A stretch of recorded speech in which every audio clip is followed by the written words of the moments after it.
అప్పుడే సడన్గా iron man buggy కనిపిస్తాడు. బగ్గీ కనిపించగానే సడన్గా ఐరన్ మ్యాన్కి సివిల్ వార్ ఈవెంట్స్ అప్పుడు బగ్గీ వాళ్ళ పేరెంట్స్ని ఎలా చంపాడో గుర్తుకు తెచ్చుకొని ఫైట్ని మధ్యలో వదిలేసి మిగతా అవెంజర్స్ అంతా సెలెస్టియల్స్తో పోరాడుతుంటే ఎవరైతే ఐరన్ మ్యాన్ ఉన్నారో బగ్గీని దారుణంగా కొట్టి డ్యామేజ్ చేస్తాడు.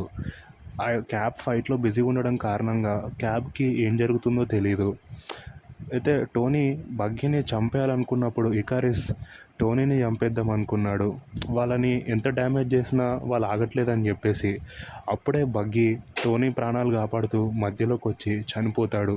అండ్ చనిపోయేటప్పుడు ఒక మాట అంటాడు, నేను హైడ్రా కంట్రోల్లో ఉండి నీ పేరెంట్స్ని చంపాను కానీ ఇంటెన్షనల్గా నేను చంపలేదు, సారీ అని చెప్తాడు.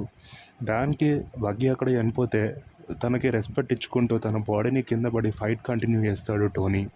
అందులో ఇకారిస్ని ఆపడం కష్టమవుతుంది. ఇకారిస్ని ఆపకపోతే వాళ్ళు గెలవలేరని చెప్పేసి వైట్ విజన్ హెల్ప్ తీసుకుంటాడు టోనీ.